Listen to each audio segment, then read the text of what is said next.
राधा स्वामी साय, राधा स्वामी। सबका के हाथ जोड़ के विनती है, जितने आप आए हुए हो,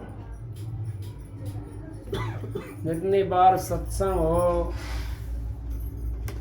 आप शांति से सुनते रहें।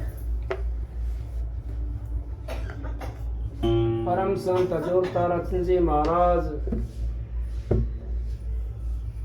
उन्होंने सत्संग बहुत दिए, कितनी वाणी उन्होंने रची, कितना इस संसार का ब्रह्मांड का वर्णन करे।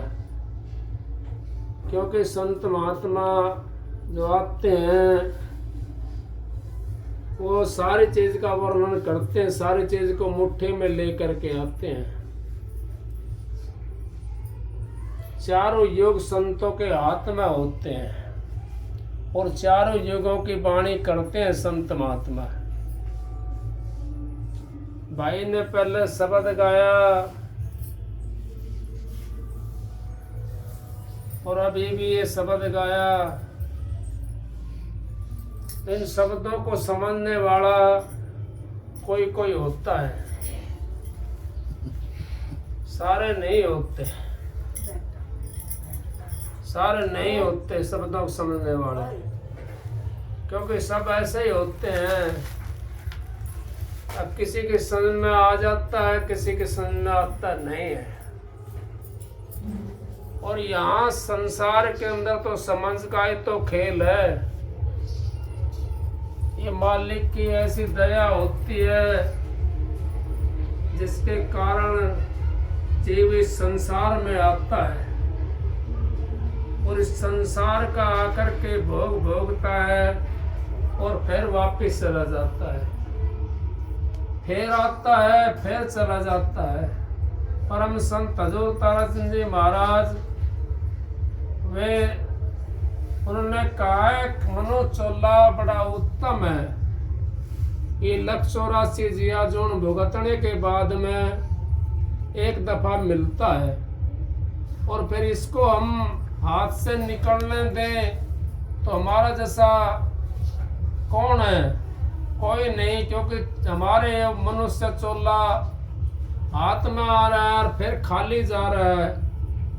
क्यों जा रहा है खाली? ये अब वो मालिक के नाम के बिना, वो परमात्मा के नाम के बिना, परमात्मा के नाम के बिना कुड़ के कुड़ डूब जाते हैं। परमात्मा के नाम के बिना राजा के रजवाड़े चले जाते हैं। परमात्मा के नाम के बिना ये जीव इधर से उधर भटकता डोलता है।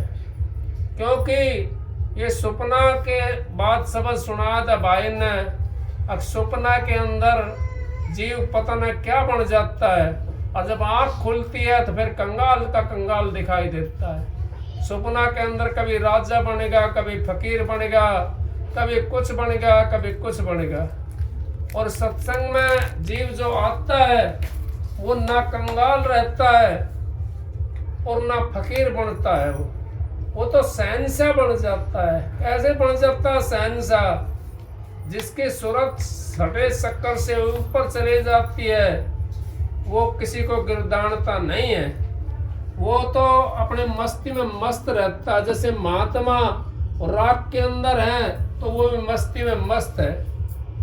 अगर वो झोपड़ी के अंदर है तो भी मस्ती में मस्त है। अगर वो कहीं महल के अंदर बैठे हैं वहाँ भी अपनी मस्ती के अंदर मस्त है। उनको महल की भी चिंता नहीं लगती। एक महात्मा जी की मिसाल थी। महात्मा जी कहने लगे, एक राजा के पास वहाँ महल के अंदर गए, शाम का टाइम था और वहाँ डोडी पर 2 पहरेदार खड़े थे। उनसे कहने लगा महात्मा जी, अक भाई आज की रात मैंने आपकी सराय में रुकना है। वो डोडी पर जो पहरेदार थे वो कहने लगे महात्मा जी आपको ये सराय दिखाई दे रही है, ये तो राजा का महल है। अरे भाई मैं भी तो यही कह रहा हूँ, इस सराय के अंदर रुकना है मैंने, इस सराय के अंदर आज रात काटनी है मैंने। कहने लगा महाराज आपका तो क्या बात है, आपको तो ये जो है महल सराय दिखाई दे रहा है। करते करते यही बात करते करते कई दफा हुई। उन्होंने जाकर के राजा के पास में मेरा भेजा। कहने लगे माइक ऐसे ऐसे महात्मा जी है और वो यूं कह रहा है आज की रात में तो सराय के अंदर रुकना है। ये तो बोला भाई ये तो कह दो उसको महल है, सराय नहीं है, सराय तो कहीं दूसरी जगह बनी हुई है, वहां पर चले जाओ। अब कहने लगे आकर के, तो बोला भाई मैंने तो ये सराय ही दिखती है, सराय है ये। कहने लगे भाई कोई बात नहीं। फिर दोबारा चक्कर मारा, महात्मा की बात को लेकर के राजा के पास में गए। अगर राजा साहब वो तो सराय बता रहा है महल को और वो आने की जिद कर रहा है। अनुला भाई लिया उसको जा करके। जब वो लेकर के महात्मा जी को राजा के पास में गए, कहने लगे राजा साहब मैं तो आपकी सराय के अंदर आज का रात गुजर बसर करना चाहता हूँ। बोला महात्मा जी आपको सराय दिखाई देती है, महल की आपको सराय दिखाई देती है, क्यों दिखाई देती है आपकी महल को? महल की जो सराय है क्यों लगती है? क्यों? बोला भाई ये सराय तो है। अब कैसे है सराय? अब इससे पहले कौन था इस महल का राजा? ने बोला मेरा पिताजी था। उससे पहले कौन था? अब मेरा बाबा जी था। उससे पहले कौन था? मेरा दादाजी था। अरे भाई एक आ रहा है एक जा रहा है, तो ये सराय तो है, ये महल कहाँ होया? महल तो वो होता है जहाँ से आना और जाना नहीं पड़ता। तो यहाँ पे संसार जो है ये सराय की तरह है हमारा। यहाँ पर तो हमने आना और जाना पड़ेगा, और उस महल के अंदर हम पहुंच गए तो वहां से आना जाना नहीं पड़ता। उस महल के अंदर संत जाते हैं, उस महल के अंदर महात्मा चले जाते हैं, उसके महल के अंदर सत्संगी चले जाते हैं। जो अपना सत का धारण कर लेता है वो उस महल को प्राप्त हो जाता है। अगर जो सत का धारण नहीं करता तो महल में नहीं पहुंच सकता। सांच बराबर तप नहीं, झूठ बराबर पाप, जिसके ये सांच है उसके ये आप। और सच्चाई के बराबर तो तप नहीं है और झूठ के बराबर पाप नहीं है। और जिसके ये सांच होती है उसके ये तो परमात्मा विराजमान होता है, क्योंकि सच्चाई का नाम तो परमात्मा है और झूठ का नाम क्या है? झूठ का नाम काल है। झूठ का नाम जो है काल है और सच्चाई का नाम परमात्मा है। अब सच्चाई के ऊपर जब हम चलते हैं और सच्ची चीज का जब हम सुमरण करते हैं तो उस परमात्मा के पास हम चले जाते हैं। और झूठ का जब सहारा लेकर के सुमरण करते हैं आपने देखा होगा, हमारा गांव की बात है, ज्यादा दूर की बात नहीं है। बड़े बुजुर्ग हमारे यूं कहते थे, अग भाई झूठे की तो कभी नहीं बावड़ती। बावड़ती है झूठे की? नहीं सुनी आपने? सुनी है ना ये बातें? अगर झूठे की नहीं बावड़ती भाई, भूखे की बावड़ जाती है। भूखा रहता है ना उसकी बावड़ जाती है, जो झूठ बोलता है उसकी बावड़ती नहीं है, वो खाली रह जाता है। तो इस करके संत महात्मा ये कहते भाई झूठ का सहारा मत लो और सच्चाई का सहारा लो। सच्चाई का सहारा कब मिलेगा आपको? जब आप किसी संत महात्मा से नाम लेकर के उस नाम ही कमाई करोगे, तब आपको सच्चाई का सहारा मिलना शुरू हो जाएगा। नहीं तो इतना सच्चाई का सहारा आपको नहीं मिल सकता। आपको यही नहीं पता अब झूठ कौन सी चीज है और सच कौन सी चीज है। सच्चाई का और झूठ का हमें तब पता पड़ता है जब हम महात्माओं के संतों की शरण में जाते हैं। एक भाई का प्रश्न था, कहने लगा मैंने तो गुरु बना लिया। अबे गुरु तो आपने बना लिया, लेकिन तुमने ये भी देखा गुरु बनाया जो गुरु पूर्ण है कि नहीं है? वो सच्चाई की पूंछ आपको पकड़ाई कि नहीं पकड़ाई? अब कौन सी झूठ की पकड़ाई है? एक तो महल होता है, एक महल की छाया होती है, एक छाया का प्रतिबिंब होता है। जैसे कि महाराज जी बताते थे, कहते हैं महाराज जी अगर एक सूर्य आकाश के अंदर है और थाली के अंदर पानी डाल लिया तो उसके अंदर भी सूर्य है, और उसका प्रकाश दीवार के ऊपर चला गया तो वहां ना सूर्य है और ना वो थाली है, वहां क्या है? वह प्रकाश ही प्रकाश है। उस प्रकाश का सहारा हमने बहुत से महात्माओं ने ले रखा है। क्यों ले रखा है? अब वो झूठ का सहारा है। लेकिन सच्चाई तो नहीं है। सूर्य तो यहाँ नहीं है, ना थाली के अंदर सूर्य है, ना उस दीवार के ऊपर सूर्य है। सूर्य तो आकाश के अंदर है। वो झूठ का सहारा ले लिया। फिर दूसरी बात, हमें संसार के व्यवहार के अंदर आ जाते हैं। एक पहली का वो मास्टर जी होता है, अब वो पहली का से पढ़ा है और फिर चला गया, बच्चा पढ़ता हुआ 10वीं क्लास में। क्या उसने पहली का मास्टर छोड़ दिया, दूसरी का छोड़ दिया, तीसरी का छोड़ दिया, चौथी का छोड़ दिया, 5वीं का छोड़ दिया? उसने एक भी मास्टर नहीं छोड़ा। फिर 10वीं के पास में क्यों गया वो? तो गुरु को छोड़ना नहीं होता है। अगर जहां से हमारे को सच्चाई का रास्ता मिलता है, सच्चाई का मार्ग मिलता है, हमने गुरु को उसको नहीं छोड़ना है। उसने भी जो मार्ग बताया है वो ठीक बताया है। उसने कम से कम हमारे को पूजा पाठ तो सिखाई है। उसने आस्तिक तो बनाया, हमारे को नास्तिक तो नहीं बनाया। तो कम से कम हमने ये बातें सोचनी चाहिए। अगर हमने हमारा गुरु जो वो नहीं होता, द्रोह नहीं लगता उसके अंदर। जब हम 10वीं की क्लास में हमने जाना है, 10वीं क्लास करनी है हमने, तो क्या पहली के मास्टर को हम छोड़ देंगे? नहीं छोड़ सकते। लेकिन 10वीं के वाले मास्टर के पास में तो जाना पड़ेगा ना। छूटता भी नहीं और चले भी जाते हैं। तो यही चीज हमारी है। मैंने तो गुरु बना रखा, पहले गुरु बना लिया। पहली का मास्टर से 10वीं क्लास कैसे पढ़ोगे? नहीं पढ़ सकते 10वीं क्लास। 10वीं क्लास तो तभी पढ़ सकते हैं जब 10वीं के मास्टर के पास में हम जाएंगे, तभी हम 10वीं क्लास पढ़ सकते हैं। इतना हम 10वीं क्लास नहीं पढ़ सकते। इन बातों में जब हम चलेंगे सच्चाई का दामन पकड़ करके, तो हमारा उद्धार हो जाएगा। अगर हमने झूठ का दामन पकड़ लिया तो संसार के अंदर भटकते डोलेंगे। फिर बार बार हमने आना पड़ेगा और बार बार इसमें चोले के अंदर आकर के हमने खोटे खोटे कर्म भी करेंगे, अच्छे भी करेंगे। अच्छे बुरे कर्मों को अपने को बना करके फिर दोबारा चले जाते हैं। और फिर दोबारा जा करके वहां से फिर हमारे को 84 के अंदर धकेल दिया जाता है।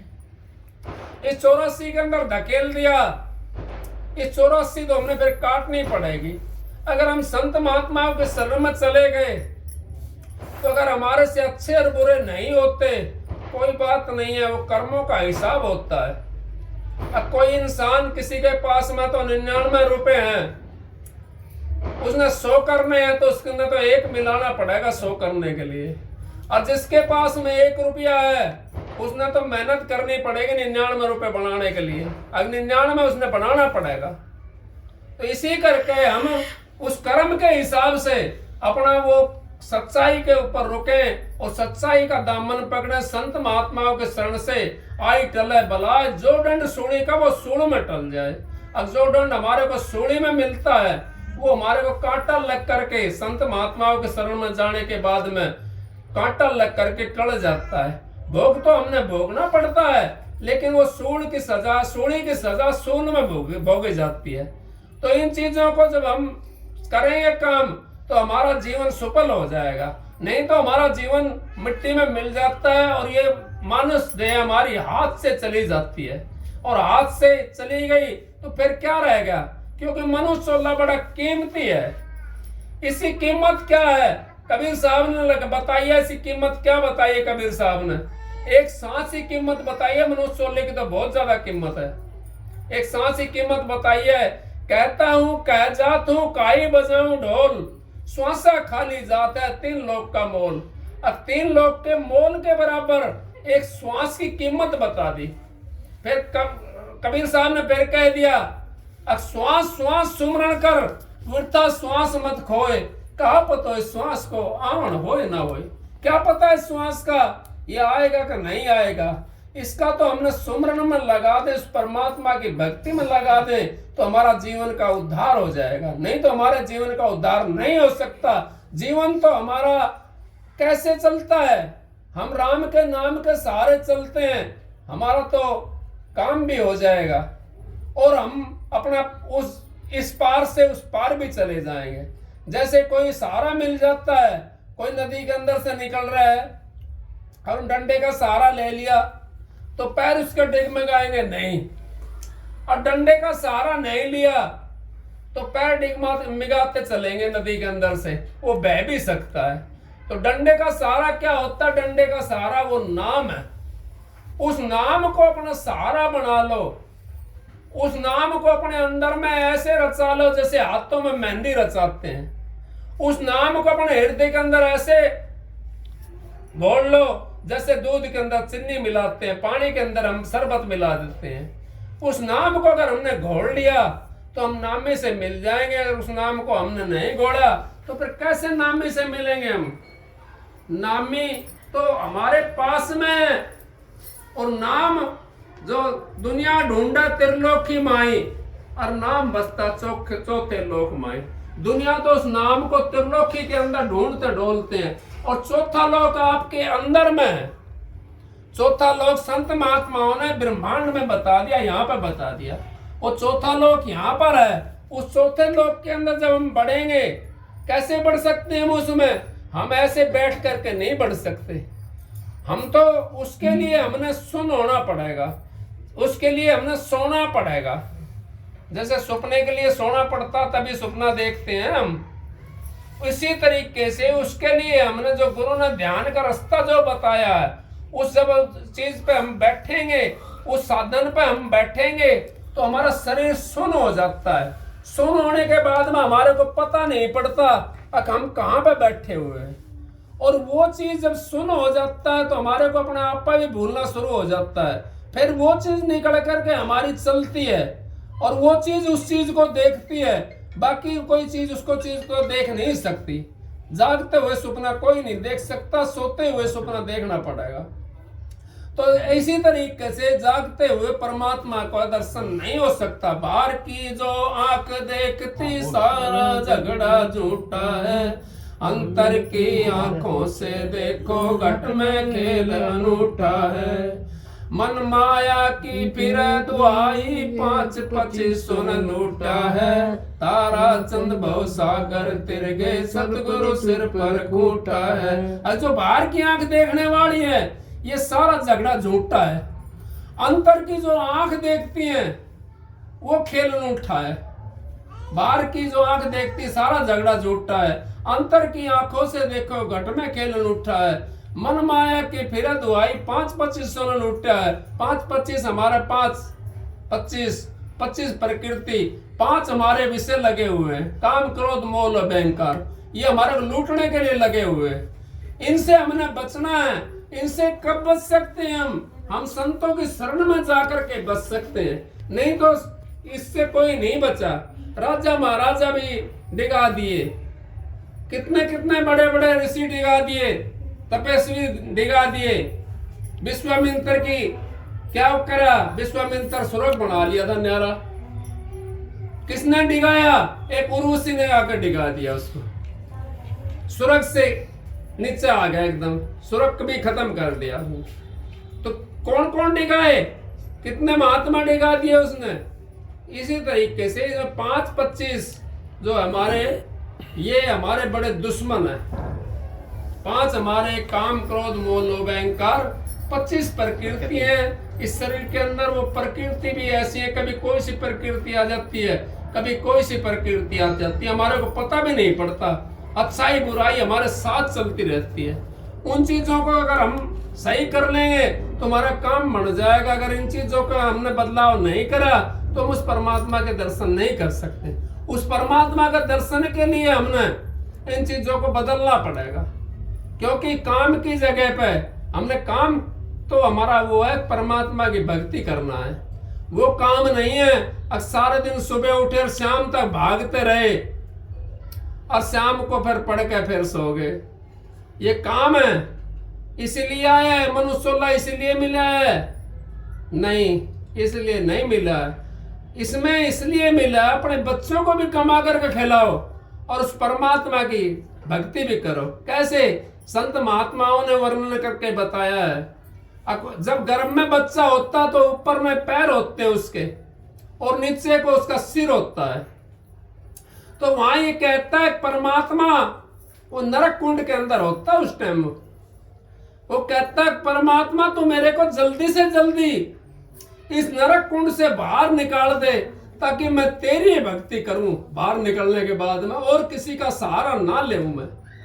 फिर बाहर निकलने के बाद में कितना रोता बच्चा आपने देखा होगा, अब बहुत ज्यादा रोता है, क्योंकि वो चीज उसको यहाँ पर नहीं दिखाई देती, वो अंतर में दिखाई देती है, वो चीज उसको यहाँ नहीं दिखाई देती। फिर उसके सामने दीपक जला कर रख देते हैं हम, थाली बजाना शुरू कर देते हैं, तो उसके अंदर उसका ध्यान बढ़ जाता है। दीपक जला दिया और रोशनी दिखाई देगी, उस रोशनी के अंदर वो आहिस्ता आहिस्ता करके उस रोशनी के अंदर जो अंदर की जो रोशनी थी वो खत्म हो जाती है, और उसके अंदर वो रमना सीख जाता है। ऐसे ऐसे करके जैसे जैसे बड़ा होगा वैसे वैसे उसके साथ में ये काम क्रोध मोह लोभ अहंकार सारे लगते चले जाते हैं। उनको हमने छोड़ना है, त्यागना है। त्यागना कैसे है? काम की जगह पे काम समझो, भाई गुरु से बढ़ के कोई काम नहीं है, गुरु की भक्ति से बढ़ के कोई काम नहीं है।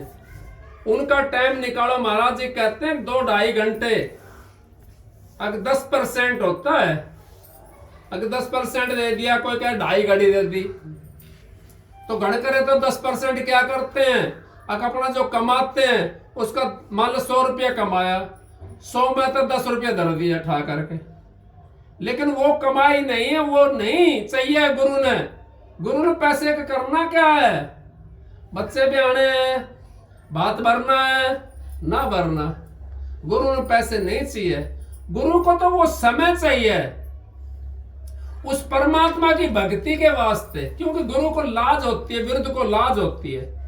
वृद्ध को कैसे लाज होती है? माँ बाप अपने बच्चे को क्यों समझाता है?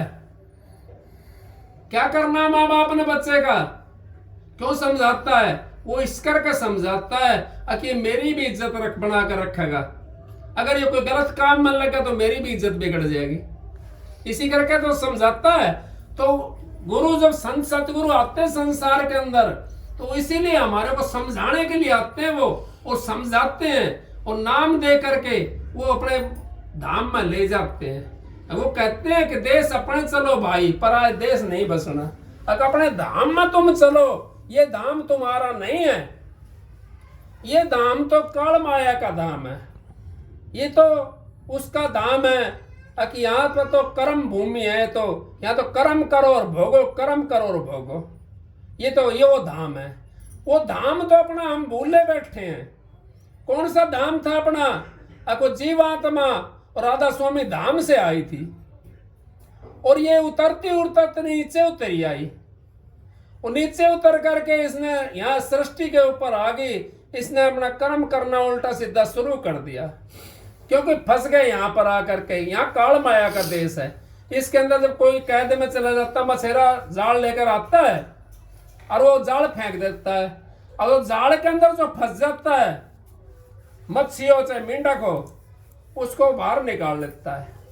इसी तरीके से तो हम तो उस जाल के अंदर फंसे हुए हैं, उस काल माया के जाल के अंदर हम फंसे हुए हैं। इससे निकलना, कोई निकल जाता, चातुर होता है वो निकल जाता है। ना कहिए मीराबाई ने, चातुर माल चोगना किन्ना मूर्ख मूल गवायो, पायो जी मैंने नाम रतन धन पायो। अब चातुर माल चोगना किन्ना और मूर्ख मूल गवायो। हम तो इस संसार के अंदर आकर के अपना जो मूल ले आए हैं, श्वास रूपी जो पूंजी लेकर के आए हैं, उस श्वास रूपी पूंजी को भी यहाँ से गंवा करके चले जाते हैं। ब्याज तो देना बाकी रह गया, मूल भी गंवा दिया, फिर कैसे कौन इतबार करेगा? कोई ने आगे की तेरी पड़त उठ गई, कोडी मिलना उधारी, बनस कैसा किया रे तूने लालों के व्यवहारी। अब तो लाल रूपी श्वास रूपी लाल लेकर के आया था यहाँ पे, ये गिने गिनाए सांस लेकर के आया था, ये लाल की तरह जाने लग रहे तेरे, इन लाल की तरह आप कैसे खोने लग रहे हैं उनको? उस मालिक का नाम में कितना लगाते हो? उस मालिक के नाम में अगर हमने 10 सांस भी लगा दिए तो वो तो अपने हैं, नहीं तो बाकी सारे काल माया के हैं, बाकी सारे संसार में चले गए।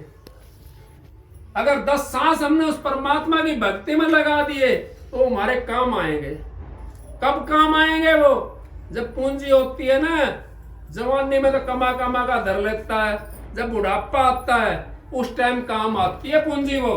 तो जब हमारा अंत समय आएगा तो 10 सांस 10-10 करके हम रोज जोड़ेंगे अपने, तो कितने हो जाएंगे?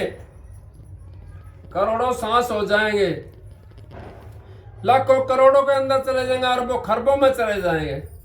वो हमारे साथ वो हमारा काम देंगे। कैसे काम देंगे वो इस करके काम देंगे, हमारा वो पूंजी जुड़ी हुई है, और उसमें जो पूंजी बाकी रहेगी वो पूर्ण संत सतगुरु जो होता है वो अपनी पूंजी मिला करके जीव को और अपने धाम में ले जाता है।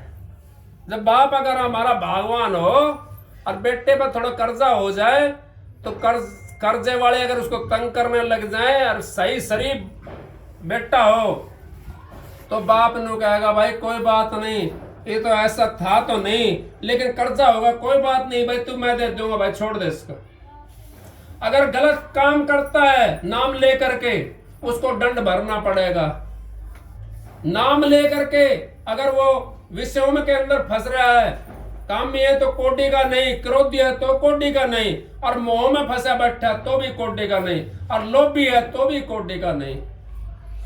नहीं, काम क्रोध मत लोभ की जबलक घट में खान, तुलसी पंदट मोर का दोनों एक समान।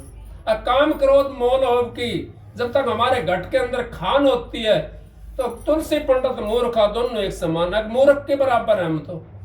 हमने उस परमात्मा की भक्ति की तरफ ने ख्याल नहीं दिया, उस मालिक की तरफ ने हमने सोचा भी नहीं, एक बार भी नहीं सोचा उस मालिक की तरफ। अब मैं किस लिए आया हूं, मैंने करना क्या है, मैं कर क्या रहा हूं। हम तो उल्टे कर्मों के अंदर फंस जाते हैं, उस परमात्मा की भक्ति को नहीं जानते। उसको संत सतगुरु के शरण में चले जाते तो हमारे को उस परमात्मा की भक्ति का पता पड़ जाता। अगर संत सतगुरु के शरण में नहीं गए तो हमारे परमात्मा की भक्ति का कैसे पता पड़ेगा। फिर भी मैं कहता हूं अपना आपे को रोको, अपने आपे को रोक करके और उस मालिक का जो आपने नाम मिला हुआ है उस पर विश्वास करके और आगे की कमाई करा करो। पहली का है तो पहली का कायदा तो कम से कम पढ़ना सीखेगा वो। 10वीं का नाम मिल रहा, 10वीं का भी मिल जाएगा, कोई बात नहीं है। लेकिन पहली का तो कोई है तो पहली का भी अपना कायदा पढ़ो, उसमें भी आपको सहारा देगा। 10वीं के अंदर जा करके 1 2 3 तो कुछ तो बोलना आएगा। लेकिन हमने पहली का भी कायदा नहीं पढ़ा और 10वीं का पढ़ने लग जाए तो फिर कैसे काम चलेगा। 10वीं का तो फिर नहीं पढ़ा जाएगा।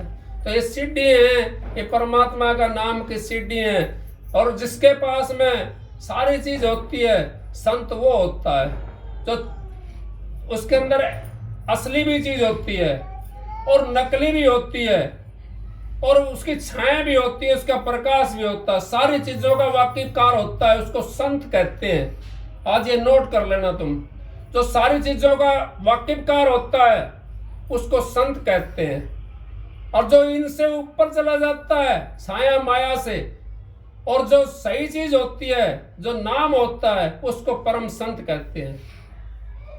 राधा स्वामी धाम से जो आया, क्योंकि ठेके रच रखे हैं। ऊपर से जब सूरत उतरी थी तो ठेके रचे हुए हैं उन धामों के।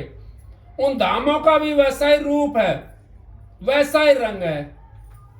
क्योंकि कोठी कोई कड़ी है कहीं तालाब किनारे पे, तो जैसी वो कोठी होगी वैसी तो पानी के अंदर दिखाई देगी, लेकिन कलर में फर्क पड़ जाता है पानी के अंदर। इसी तरीके से वो धाम का भी फर्क पड़ जाता है। तो संतों के सत्संग से आई टले भला, जो दंड सूढ़ी का वो सूढ़ में टल जाए। तो हम तो सत्संग करते हैं और सत्संग की महिमा को जो जानने वाला है, जो प्रेमी होता है, वो सत्संग को पहचान लेता है और उसमें रम जाता है। वो सोचता मैं तो अपने आपे को उस मालिक से आज ही मिलाने की कोशिश करूं और आज ही उस परमात्मा से मैं मिल जाऊं। अपना जीवन सुफल बनाना है मैंने। जिसने जीवन सुफल बनाना है, जिसने मुक्ति में जाना है, जिन्हें धन दौलत की प्राप्ति करनी है, वो तो भाई अपने लगे रहो इस काम के अंदर। लेकिन मैं ये कहता हूँ कि जब उस चीज को आप प्राप्त कर लोगे तो आपको धन दौलत कमाने की जरूरत नहीं, धन दौलत तो अपने आप आ जाएगा। क्योंकि संतन के हित होता सबके घट की बात, घटघट देखे अलग को पूछे जात ना पात। वहां जाति पाति का भी भेद नहीं है, वो तो सबको देखते हैं, उसी एक आंख से देखते हैं सबको। किसी के लिए दो आंख नहीं है उनकी, उनको तो एक ही आंख से देखना है। सब जीव को एक ही आंख से देखना है। क्यों देखना है? अब वो परमात्मा होता जो वो एक सा रखता है जीव को, उसको छोटा बड़ा नहीं समझता। छोटा बड़ा तो हमने बना दिया, ये धनेड़ होगा, ये फलाना होगा, ये ढिकड़ा होगा, ये राजा होगा, ये महात्मा होगा। एक राजा की मिसाल मेरे को याद आ गई। एक राजा बैठा हुआ था कुर्सी के ऊपर, तो राजा ने प्रश्न करा महात्मा से, अगर महात्मा जी अगर राम क्या करता है, राम क्या करता है? महात्मा बोले भाई, प्रश्न करने वाला राजा से कहने लगा, अक महाराज प्रश्न करने वाला छोटा होता है कि बड़ा होता है? ये बोला प्रश्न करने वाला तो छोटा होता है, बताने वाला बड़ा होता है। तो आप इतने ऊपर बैठे हो, आप नीचे उतर का हो। उसको नीचे तार दिया राजा को, आप जाके बैठ गया महात्मा जी ऊपर। न बोला अगर राम कहाँ रहता है? दूसरा प्रश्न उसका ये था, अगर राम कहाँ रहता है? न बोला दूध मंगाओ एक गिलास दूध मंगा लिया। तो उसमें वो महात्मा जो था हाथ दे कर निकालना कोशिश कर रहा था। बोला क्या बात है महात्मा जी, घनी देर होगी आपको? अगर भाई मैं यूं देखो घी कहाँ है, घी निकाल रहा हूं उसके अंदर से। उन्होंने बोला महात्मा जी घी ऐसे थोड़ी निकलेगा। अब तो भाई कैसे निकलेगा? किसको गर्म करो, फिर इसको ठंडा करो, फिर जमाओ, फिर इसमें रई डालो, जब इसमें से घी निकलेगा। उन्होंने बोला तो भाई प्रश्न तेरा है, ये तो राम इस तरीके से शरीर के अंदर रमा हुआ है, लेकिन हमने कौन सी रई डालनी है उसके अंदर?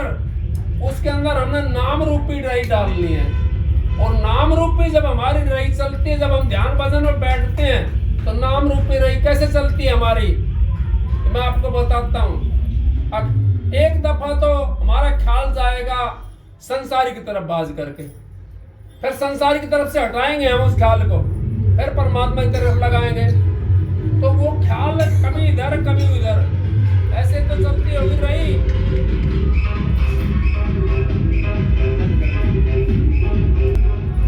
और रही ऐसे तो चलती होगी। अगर एक दफा हमारा इधर गई और एक दफा इधर चली गई। इसी तरीके से हम जब ध्यान भजन में बैठते हैं, हमारा ख्याल जो हमारे को बात याद नहीं होती है, वो सारी बात उस टाइम पे याद आ जाती है, और वो बजाय परमात्मा के नाम की तरफ जाने के उन बातों में फंस जाता मन जा करके। और उस मन के अंदर जा करके फंस गया जीव, तो फिर क्या होती है, रही होती है ना जो, वो फिर उल्टी खींच के लाती है, क्योंकि फिर उल्टी वापिस चलती है, फिर परमात्मा तरफ कर लगाती है।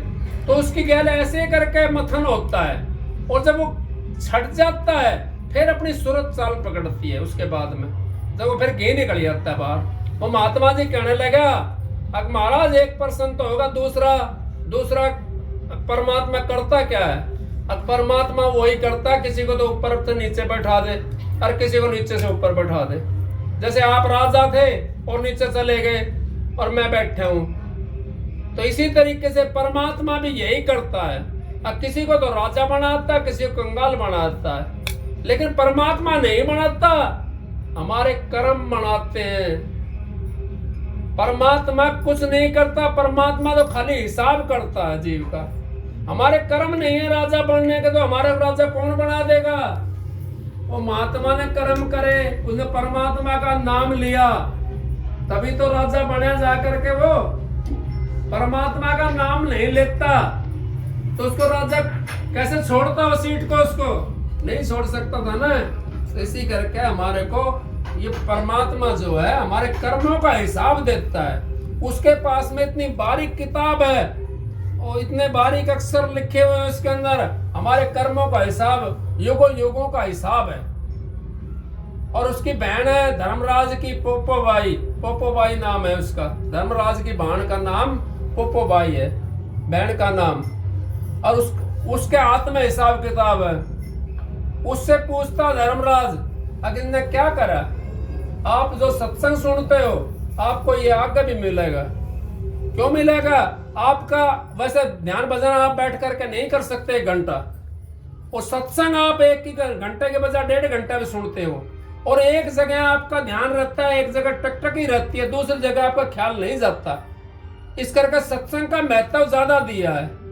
सत्संग की आधी घड़ी तब के बरस हजार, फिर भी नहीं बराबरी संतन क्यों विचार। सत्संग की आधी घड़ी और तब का बरस हजार, फिर भी उसकी बराबरी नहीं कर सके। तपेश्वरी सो राजेश्वरी, राजेश्वरी सो नरकेश्वरी। फिर कहिए सालग्राम महाराज ने, तब किया बड़ा जुल्म किया, घट अंधेरा नहीं सूझत है, घट में सत सालग्राम, तू चेतन हो जड़ पूजत है। अब तू चेतन होकर के तू 5 तत्वों से भरपूर है। ऐ इंसान, तू 5 तत्वों से भरपूर है, और भरपूर होकर के फिर तू जड़ को पूजता डोलता है। अरे तेरे पास तो परमात्मा है, तू उस परमात्मा को पूज। परमात्मा तेरे अंदर में बैठे हुआ है, जानकार तेरे अंदर में दे रहा है परमात्मा। परमात्मा नु कहता है, अब मेरे से मिलने की कोशिश तो करो, मेरे से मिलो तो सही, मैं तो तुम्हारे लिए बाट देखता हूँ। जैसे आप लोग, अपना कोई रिश्तेदार आता है और उसने फोन कर दिया, अब मैं फलाना दिन आऊंगा, तो आपको आज से ये लग जाएगा अब फलाना दिन भाई रिश्तेदार आएगा, फलाना दिन रिश्तेदार आएगा। और जब रिश्तेदार आकर चला जाता है, कोई बाट देखता है उसकी? कोई नहीं देखता। इतना उसकी बाट देखते रहते हैं। और उसने टाइम दे दिया ना, फलाना टाइम पे आऊंगा, चाहे 2 घंटा लेट हो जाओ तो चक्कर काटे जाएगा खड़ा खड़ा वहां। और फलाना रिश्तेदार ना आना था, वो तो आया नहीं। और जब आकर के चला जाता है तो फिर उसकी चिंता खत्म हो जाती है। तो हमारी जो भक्ति इस करके बड़ी बताई है, भक्ति को इस करके बड़ा बताया कि हम नु कहिए ना, मुक्ति के नहीं चाह मन में, भक्ति प्यारी लाग, और राधा स्वामी की दया से भागपुर लजाग। अगर राधा स्वामी भक्ति प्यारी लाग, भक्ति जब हम मुक्ति पद में तो जाएंगे, हमने शब्द खोलने की जल्दी नहीं करनी चाहिए। मालिक अपना आप खोल देगा जब दया होगी मालिक की। अपनी भक्ति के अंदर लेके रहो, आपको चाह रहेगी। जब वो चाह रिश्तेदार चले गए आकर के, तो चाह खत्म हो जाती है। जब हमारा शब्द खुल जाता है तो हमारी चाह फीकी हो जाती है, थोड़ी सी मिलने की कोशिश नहीं करते, फिर हम उस शब्द के अंदर लीन हो जाते हैं। जैसे रिश्तेदार आया, उसके अंदर हम लीन हो गए, फिर उसकी बात नहीं देख रहे, फिर वो जब जाएगा।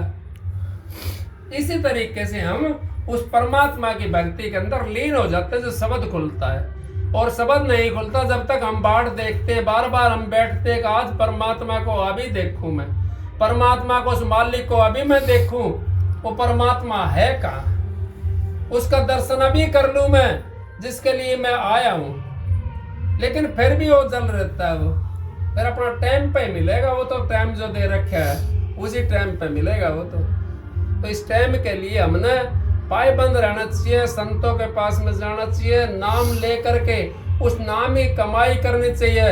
और नाम लेकर के जिसने सच्चाई को अपने हृदय में नहीं जमाया, वो तो चाहे नाम लो और चाहे मत ना लो।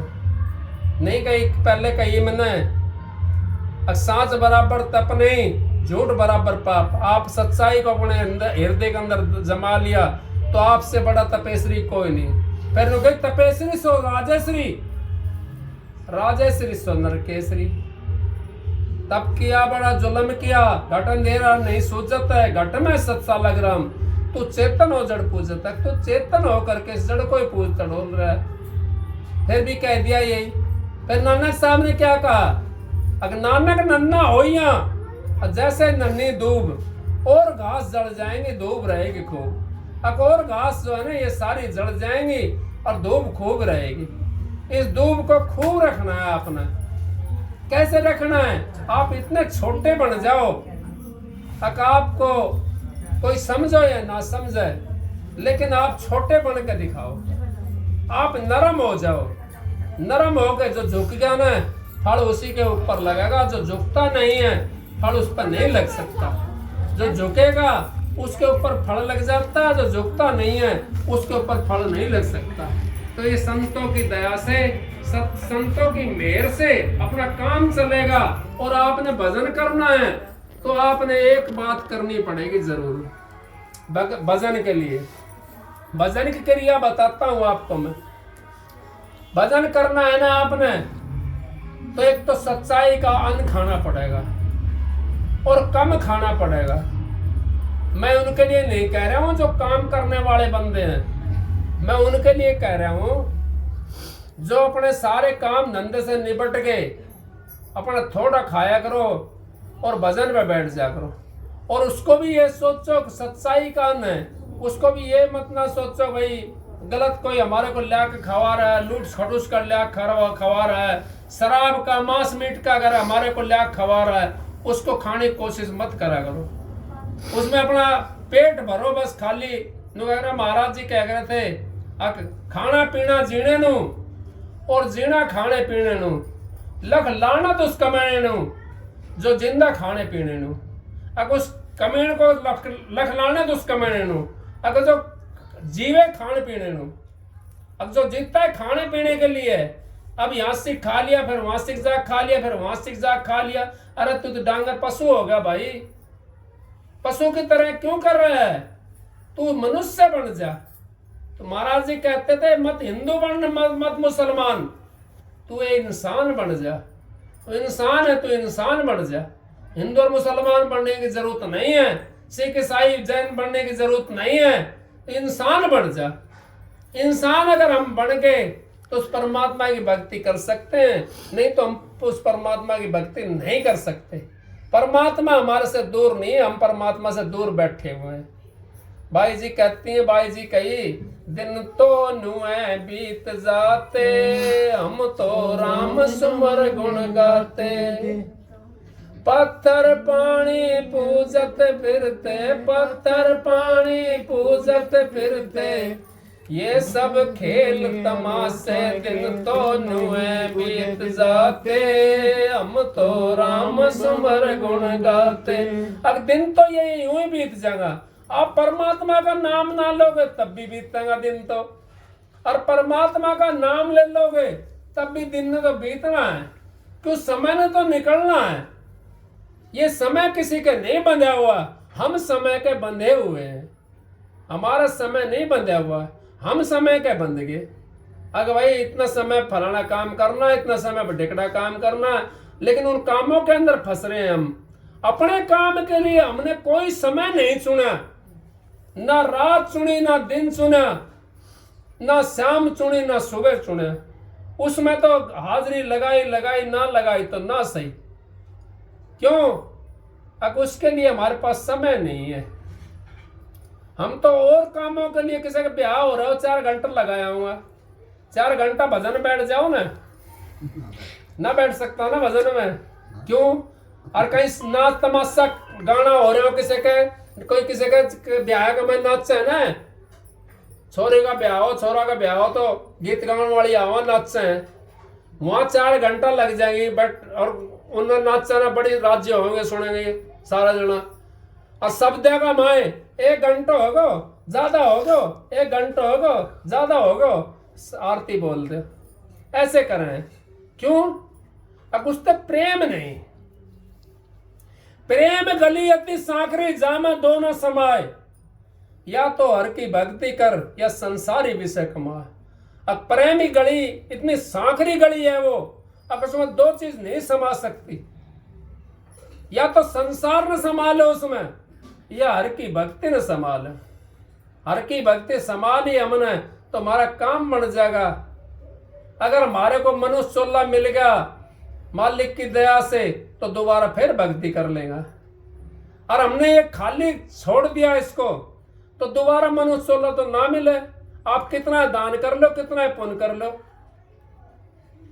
दान पुण्य करने से मनुष्य चोला नहीं मिलता है, गुरु धारण करने से मनुष्य चोला मिलता है। दान पुण्य आप कर लोगे तो आप कुत्ते बन गए, आपका नंबर कुत्ता का है, कुत्ते बन गए तो आपको दान पुण्य का इतना मिल जाएगा, 10-5 तो डॉक्टर मिल जाएंगे, 2-4 सेवादार मिल जाएंगे, गाड़ी घोड़ा मिल जाएगा, डल्लफ का गद्दा मिल जाएगा, सोने के लिए बैठने के लिए शैम्पू और साबुन मिल जाएंगे।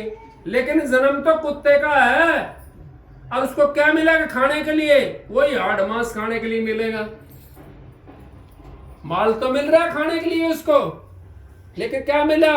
अब वो हाड़ मांस मिले खाने के लिए। अगर हम आपने दान भी कर लिया, पुण्य भी कर लिया और गुरु भी बना लिया, तो आपका तो दोनों चीज मुट्ठी के अंदर है। कौन सी? भक्ति की पर आपने दोनों मजबूत कर ली। कैसे? दान पुण्य से अगर हमारे को जन्म, हमारे से भक्ति नहीं हुई और दान पुण्य हम लगा दिया, तो अगला जन्म हमारे को मनुष्य का मिलेगा और राजा बाबू सेठ साहूकार हम बन करके आएंगे। फिर भक्ति हमारी जहां से छूटती है वहीं से शुरू हो जाएगी। फिर क्या कमी रहेगी? और भक्ति कर ली तो उस धाम में चले जाएंगे, मालिक के दरबार में चले जाएंगे। वहां से आना नहीं, वहां सुख ही सुख है, वहां दुख का काम ही नहीं है। और वहां से कोई गया हुआ फिर दोबारा आता नहीं। इन्हों क्या करे ना, किसी ने चिट्ठी घेरी है, पहुंच गया। हाँ, चिट्ठी तो घेरी है, संसारी जीव की चिट्ठी घेरता है। जो सत्संगी जीव होता है वो चिट्ठी नहीं घेरता, वो तो धाम के अंदर चला जाता है। संसारी जीव चिट्ठी घेरता है, उसने दोबारा आना पड़ता है। बताते नहीं, कई बार कहते किसी को याद रह जाती है पिछले जन्म की, अब फलानी जगह था, तो चिट्ठी तो है वो, और क्या है। अब वहां से कौन आएगा बताने के लिए? सतलोक से कौन आएगा बताने के लिए? राधा स्वामी धाम से कौन आएगा बताने के लिए मैं फलाना हूं? नहीं, वहां से कोई नहीं आता। वहां आनंद ही आनंद है। उस आनंद के बीच हमने जाना है। उसी आनंद के लिए हम यहाँ पर बार बार चक्कर काट रहे हैं। लेकिन हमारा इस दुखों से छुटकारा तब मिलेगा, तब हम उस आनंद को समझेंगे, तब उस मालिक को समझेंगे, उस परमात्मा की भक्ति करेंगे। नहीं तो हमने दुखों का इस सहारा इस भुगतने पड़ेंगे सारे, और दुख और सुख हम भोग करके फिर दोबारा फिर यहीं आ जाएंगे, फिर तिबारा फिर यहीं आ जाएंगे। 184 के अंदर हमने चक्कर चलना पड़ेगा। इस 184 जिया जोड़ से गुरु छुड़ाता है और कोई छुड़ा नहीं सकता। गुरु के बिना हम इस 184 जिया जोड़ से छूट नहीं सकते। 184 हमने छुटानी है तो गुरु का हमने सहारा लेना पड़ेगा, गुरु की भक्ति करनी पड़ेगी। और अब क्या भक्ति कर लो, आगे पता ना टाइम मिले ना मिले, ऐसा घर मिले ना मिले, ऐसी देह मिले ना मिले, क्या पता है कौन सा जन्म का। धृतराष्ट्र के 101 जन्म 100 जन्मों की याद थी, एक जन्म की याद नहीं थी। उसका उसमें राज में 101 जन्मों से राजा बनता हुआ आ रहा था। 101 जन्म का जब पहले जो था, 100 से पहले एक जन्म, उसमें भी राजा था वो। उसके राज में काल पड़ेगा, काल पड़ेगा। हंस और हंसनी रहते थे राज के अंदर। अब काल पड़ेगा, 100 बच्चे थे उसके, हंस हंसनी के, और 2 खुद हो गए वो। तो कहने लगे महाराज, ये बच्चों में छोड़ के हम जा रहे हैं, यहाँ हीरा जवाहरात ताल समंदर सारे सूख गए, हमारा तो खान पान वही है, तो आप हमारे बच्चों की रखवाड़ करना कि ये जा नहीं सकते, हम विदेशों में जाते हैं। वो विदेश में चले गए राजा के हवाला छोड़ करके। अब काल पड़ रहा था, जंगल के सारे पक्षी थे वो भी खत्म हो गए, शिकार थे वो भी चले गए इधर उधर। अब राजा का जो बाग लग रहा था उसमें माड़ी मूड़ी लगा रखे थे, उस बाग में वो बच्चे रहते थे, हंस और हंसनी के। एक दिन शिकार खाने का आदी था राजा, शिकार नहीं मिला, शिकारी लाने के लिए जाता था उसका शिकार नहीं मिला। उसने मौका चौका लगा करके, माड़ी था नहीं, वो शिकार मार कर दे दिया। वहां से बाग में से एक बच्चा मार दिया, और वो बच्चा दिया बना करके राजा ने खाया तो बड़ा स्वाद आया उसके अंदर। यूं बोला, भाई ऐसा ही शिकार लेना रोज की आपने, और यही शिकार लेना है। बोला महाराज ठीक है। अब वो जावा वहां तो कौन डांटने वाला था, राजा का शिकारी था वो तो, और रोज एक मार कर लिया हुआ उसमें से। मारे क्या, किसने भेजा? राजा ने भेजा भाई, यही सही है उसने, राजा ने भेजा भाई। वो कुछ दिन के बाद में जब वो बच्चे सो थे ना, वो सो के सो खत्म हो गए और इतना वो हंसर हंसड़ी का आने का समय हो गया। आने का समय हो गया, वो आए, कहने लगे महाराज हम आ गए हैं और हमारे बच्चे कहाँ हैं, हम अपने बच्चों से मिलना चाहते हैं। उनने कई राजा ने अपने पौचवान से, अगर भाई तो जा, इनके बच्चे वहां बाग में हैं, वहां जाकर के मिला ला। अब वहां गया मिलने के लिए वे हंसर हंसनी, तो वहां माली कहने लगा भाई वो तो राजा ने सारे मरवा मरवा खा लिए। तो राजा के पास में आया, राजा साहब बच्चे तो आपने खा लिए, कि मेरे को तो पता नहीं था, मैंने तो कोई ऑर्डर नहीं दिया। नो तो तेरी नजरों के अंदर अंधा होगा, तू तो तेरी नजरों के पास में थे बच्चे वे, तो अंधा होगा। और उन्हें ये श्राप दे दिया, जा तेरे को भी 101 बच्चे पैदा होंगे और तू अपने बच्चों के उसमें मुंह में अंधा रहेगा और तेरे सामने सारे खत्म हो जाएंगे। तब जब सारे मरे थे वो पांडव कौरव, पांडव तो 5 थे, कौरव 101 थे, सारे मर गए। तो राजा कहने लगा धृतराष्ट्र, कि मेरे सामने 101 कैसे मर गए? मैंने तो 100 जन्मों की इसको याद थी, एक जन्म की याद नहीं थी उसको, 100 जन्मों की इसको याद थी राजा को, धृतराष्ट्र को। बड़े बड़े विद्वान बुला लिए, तो बोला देखो भाई, एक विद्वान कहने लगा महाराज आप तो 101 जन्म से राजा बनते हुए आ रहे हो, और ये 101 जन्म जो था उस जन्म का आपका पाप है ये।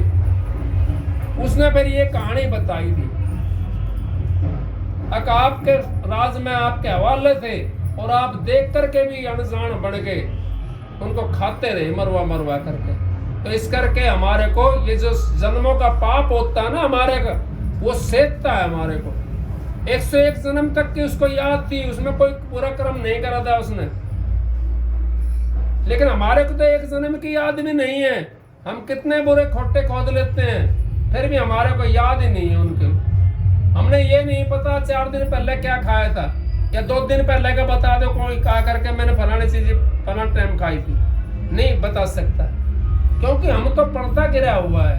काला महाराज ने पर्दा गिर रखा है, कोई भाग्य जीव होता है उसको पता रहता मैंने फलाना चीज कितनी क्रिया करी थी, इतना मैंने खाया था, ये चीज खाई थी। तो इस करके हम उस काल से बच नहीं सकते। हम उस दयाल की अगर उसमें चले गए तो हमारे बचाव हो जाएगा, लेकिन हम परिवार में फंस जाते हैं। परिवार में फंस कैसे फंस जाते हैं? परिवार के अंदर हम तो ये सोचते ये मेरा परिवार है, यूं नहीं पता ये परिवार कितना दिन का है। आपका सांस निकलेगा परिवार कहां चला गया। आपने अपना काम निपटा दिया, बच्चे ब्याह दिए तो आपका काम खत्म होगा, उनका धंधा करवा दिया, खत्म होगा आपका काम, आपने अपनी ड्यूटी निभा दी। राजा महाराजा जब शादी शुदी कर देते थे बच्चों की तो राजपाट को छोड़ करके जंगल में निकल जाते थे और जंगल में जाकर भक्ति करते थे। पहले ये परमात्मा की भक्ति कम थी, वैसे रिद्धि सिद्धियां ज्यादा थी, उनको प्राप्त करने की कोशिश करते थे। तो कलयुग में स्वामी दया बिचारी प्रगट करके शब्द पुकारी। कलयुग के अंदर हमारे को भक्ति मिली है और इस भक्ति के सहारे से हम उस पार हो सकते, नहीं तो हम पार नहीं हो सकते। कैसे? अब एक मोह में कैसे फंस जाते हैं हम। एक वो था बकरी चराने वाला, वो बकरी लेकर के चला गया पहाड़ के ऊपर और वहां जंगल था ज्यादा, वो जो बकरी चराता रहा तो बूढ़ी बकरी थी, वो कहीं झाड़ी झूड़ी में बेचारी अड़स गई तो, और जो थी जवान में तो निकला का आ गई और वो अड़स गई वहां पे, अड़स गई तो ढूंढी उसने बेचारा खूब बकरी चराने वाले ने, लेकिन वो नहीं मिली, तो झाड़ी में अड़स रही थी। तो वहां से आ गया लेकर के उन बकरियों को, एक रह गई वहां। अब एक वहां पर रह गई बकरी, तो उसने सोचा भाई यहाँ तो काम खराब हो जाएगा, उसने सहारा लिया। सहारा किसका लिया? एक हाथी की पैड़ का सहारा ले लिया। हाथी की पैड़ का सहारा ले लिया उसने। वो हाथी की पैड़ देखी, सबसे बड़ी पैड़ है वो हाथी की। उस पेड़ के ऊपर बैठ गई तो शेर आया। शेर कहने लगा तो मौसी कहते रहे। उसने मौसी कही उसके लिए। बोला भाई मुन तो यो पेड़ वालों बैठा के गए हुए। वो सोची भाई हाथी बैठा गए, कोई ना कोई बात होगी। कोई बात ना, उसने छोड़ दी। वो शेर ने छोड़ दी, क्योंकि बड़ों के शरण जाए के निर्भय ऊपर खाए और मोह ममता में जाए के घर घर मांस भी खाए। जब हम बड़ों के शरण में चले जाते हैं ना तो हम निर्भय ऊपर खाते हैं। जब नाम लेकर के और फिर भी हमने भीख मांगते डोले तो हमने नाम लिया ही नहीं। नाम की हमने शुद्धि नहीं करी। अगर नाम की हम शुद्धि कर लेते तो हम भिखारी नहीं रह सकते। नाम की अगर हमने शुद्धि कर लेते तो हम कंगाल नहीं रह सकते। महाराज जी कहते हैं घर के अंदर खजाना भरा दबा पड़ा है और हम दूसरे की गोज को टटोलते हैं। हमारा घर के अंदर खजाना भरा हुआ है, हमने मांगने की जरूरत नहीं किसी से। कैसे मांगने की जरूरत नहीं, हमारे शांति मिल जाती है। हमारे परमात्मा थोड़ी सी में शांति दे देता है। उस शांति का ही तो ये सारा वो है। 4 वेद 6 शास्त्र में बात लिखी है। तो दुख दे दुख होता है, सुख दे सुख हो। शांति जब मिल जाती है तो हम दूसरे का सुख देना शुरू कर देते हैं। और शांति जब हमारे को आपाधापी रहती है तो हम एक साधु को भी सता देते हैं, एक साधु को भी काटने की कोशिश करते हैं। और जब शांति आ जाती है तो हम जो वैसा होता है ना मांसाहारी होता है उसको भी कहते हैं भाई जा इसने जान दे, कोई बात नहीं है। या चोर डकैत होता है उसको भी छोड़ देते, चल भाई कोई बात नहीं जान दे। जब वो बकरी रह गई वहां पे, अब सवेरा का टाइम था, हाथी निकल के आया वहां के, उन्हें देखी भाई आज तो सुबेरा सुबेरा बकरी कैसे है। अब हाथी कहने लगे कौन भाई आज किस तरह बची तू यहाँ जंगल के अंदर, शेरों ने ना खाई, अगर मैं तो इस पेड़ का सहारा बैठी हूँ। अब हाथी ने देखी तो मेरी पेड़ है भाई, इसका सहारा बैठी है तो ये तो मेरी पेड़ है। उन हाथी ने कही मेरे ऊपर चढ़ जा। हाथी बैठ गया, उसके ऊपर बकरी चढ़ गई। बूढ़ी बकरी थी बेचारी, उसके ऊपर चढ़ गई। हाथी के ऊपर वहां मींगण करे ऊपर है और झरना का पानी पियावा। हाथी ऊपर ऊपर बैठे ना, उन्हें नीचे ना उतरने दे और कोपड़ कोपड़ खवावे ऊपर ऊपर। तो उसका खूब लाल कुछ होगी बकरी, वो खूब तगड़ी होगी। जब एक दिन उसने के मन में आई, ये परिवार की बात बता रहा हूँ भाई साहब।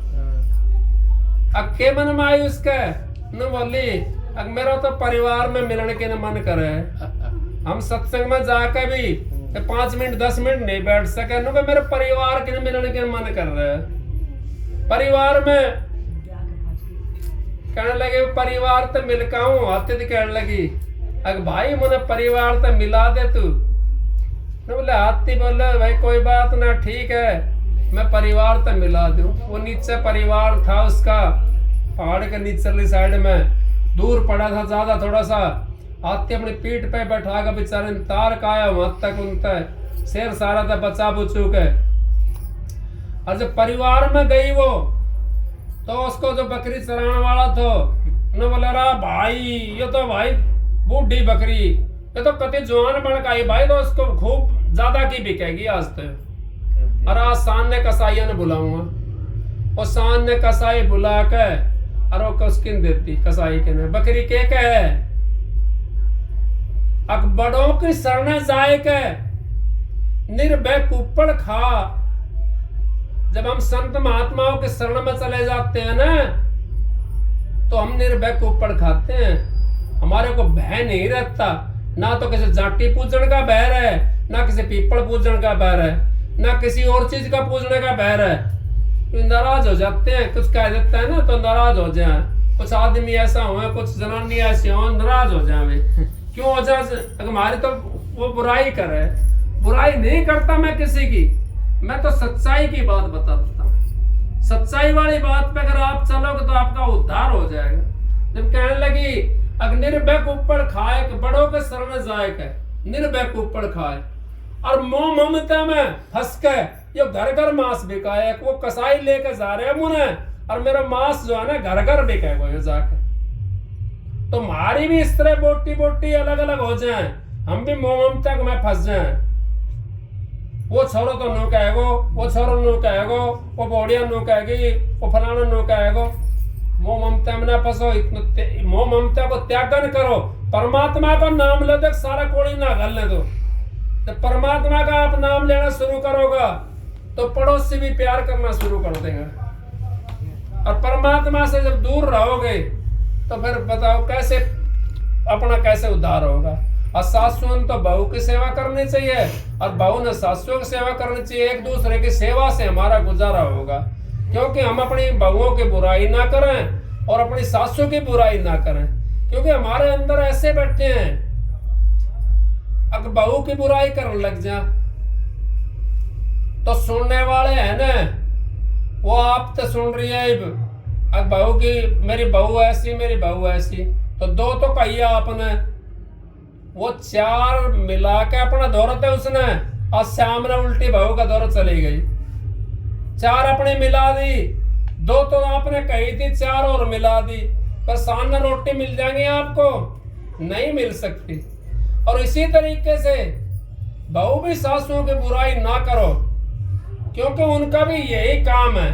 अब बहू ने दो कही और चार अपने पास से मिला करके वो सासू आके फिर बुला कह दे आके, नू कह रही थी तेरी बहू, तो फिर सासू ने जीण ना दे, सांस ने फिर खांडो बाजे। उस खांडा से बचने के लिए आपने बुराई को छोड़ना पड़ेगा। बुराई जब हमने छोड़ दी तो सच्चाई हमारे सामने आ जाए, सच्चाई के ऊपर हम चलेंगे तो सच्चाई से हमारा उद्धार हो जाएगा। तो सत्संग की तो इतनी बहुत है, सत्संग की आधी घड़ी तब के बरस हजार, फिर भी नहीं बराबरी संतन क्यों विचार। एक आपको शब्द सुनाता हूँ, राधा